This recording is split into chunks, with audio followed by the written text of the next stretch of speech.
श्री शिवाय नमस्तुभ्यम। हर हर महादेव। प्रदोष व्रत वह पवित्र और दिव्य कथा जिसे सुनने भर से जीवन के सारे कष्ट दूर हो जाते हैं। भगवान भोलेनाथ कहते हैं, प्रदोष काल मेरा प्रिय समय है। इस समय की गई पूजा, प्रार्थना, कथा का फल 100 यज्ञों से ज्यादा मिलता है।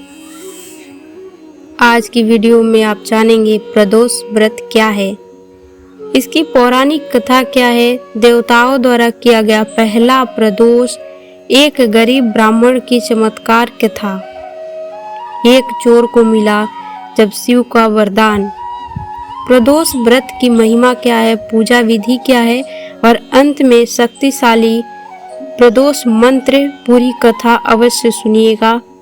भोलेनाथ की कृपा आप सभी पर सदैव बनी रहेगी।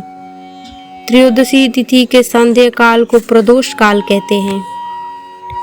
यह समय वह दिव्य क्षण होता है जब भगवान शिव अपने भक्तों को वरदान देने के लिए नंदी पर सवार होकर कैलाश से संसार का भ्रमण करते हैं।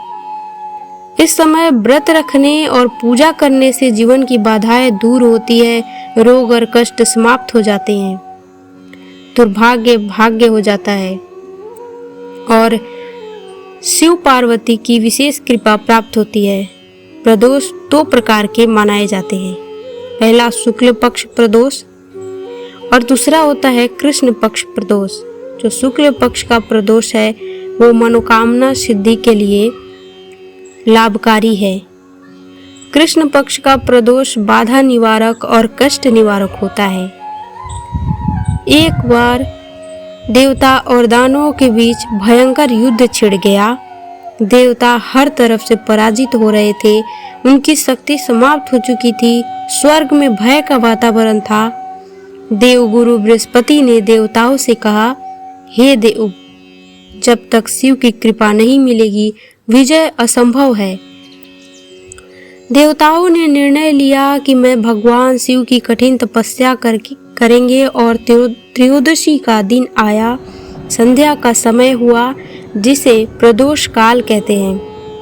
सभी देवता गंगा जल लेकर बिल्व पत्र अर्पित करते हुए महादेव का नाम जपते हुए उनकी भक्ति देखकर कैलाश पर्वत पर बैठे भगवान शिव प्रसन्न हुए।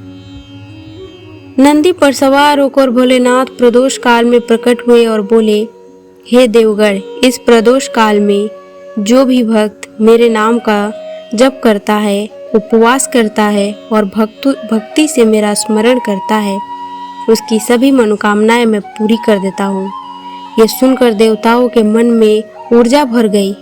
महादेव ने अपना त्रिशूल उठाया और कहा, जिसके पक्ष में सत्य है मैं उसके साथ हूँ। और शिव कृपा से देवताओं ने पुनः युद्ध किया और इस बार संपूर्ण विजय प्राप्त हुई। इसी घटना से प्रदोष व्रत सर्वश्रेष्ठ माना गया है। और एक गांव में एक बहुत गरीब ब्राह्मण रहता था। घर में भोजन नहीं, धन नहीं, कपड़े नहीं, फिर भी वह हर त्रयोदशी को व्रत रखता था। एक दिन वह अत्यंत भूखा था, लेकिन उसने व्रत नहीं छोड़ा। पूजा के बाद बोला, हे महादेव, मेरे पास कुछ नहीं, मैं आपको अपने हृदय का प्रेम अर्पित करता हूँ। उस रात शिवजी उसके सपने में आए और बोले, हे भक्त, तेरा प्रेम ही मेरे लिए सबसे बड़ा प्रसाद है। अगले ही दिन राजा ने उस ब्राह्मण को अपने महल का पुरोहित नियुक्त कर दिया और उसका जीवन बदल गया। ये प्रदोष व्रत की महिमा है। जिसके पास कुछ भी नहीं उसे भी भगवान सब कुछ दे देते हैं। एक चोर था जो चोरी करता था और एक दिन पुलिस से बचते हुए वह शिव मंदिर में जा छिपा। त्रयोदशी का दिन था, संध्या का समय था और मंदिर में दीप जल रहे थे। चोर डरते डरते शिवलिंग के सामने बैठ गया और उसने ना तो व्रत किया था न पूजा, लेकिन अनजाने में उसने शिवलिंग पर एक पत्ता गिरा दिया। वह बोला, हे भगवान, यदि मुझे बचा लिया तो मैं चोरी छोड़ दूंगा। पुलिस आई लेकिन मंदिर में उसे नहीं ढूंढ सकी। चोर बच गया और सचमुच उसने चोरी छोड़ दी। कुछ वर्षों बाद वह बड़ा व्यापारी बन गया। शिव कहते हैं, मेरे प्रदोष काल में जो भी मेरी शरण में आता है मैं उसका जीवन बदल देता हूँ। एक बार माता पार्वती ने महादेव से पूछा, प्रदोष काल इतना महान क्यों है? महादेव बोले, हे पार्वती, इस समय ब्रह्मा, विष्णु और मैं तीनों देवता भक्तों को वरदान के देने के लिए जागृत रहते हैं। जो प्रदोष काल में हमें याद करता है वह जन्म जन्मांतर के पापों से मुक्त होकर मोक्ष का अधिकारी बन जाता है। क्या है इसकी पूजा विधि? तो सबसे पहले सुबह स्नान करके शिव का ध्यान करें और दिन भर हल्का उपवास रखें।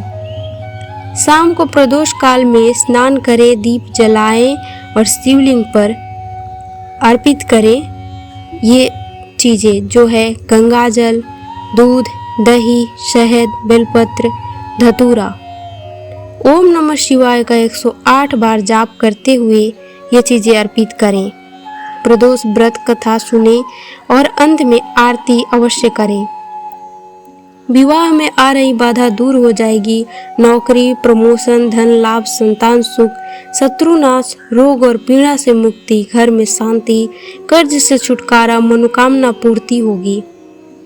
ओम नमः शिवाय, महादेव नमः, इनमें से किसी भी मंत्र का जप प्रदोष काल में करने से भोलेनाथ तुरंत प्रसन्न होते हैं। हे भोलेनाथ, आपकी कथा सुनने और व्रत रखने वाली सभी भक्तों पर अपनी कृपा बनाए रखें। उनके घरों में सुख, शांति, स्वास्थ्य और समृद्धि बरसे। यदि आप इस कथा को श्रद्धा, प्रेम और विश्वास से सुनते हैं तो शिव जी आपके जीवन के सभी संकट दूर कर देंगे। हर हर महादेव। ओम नमः शिवाय।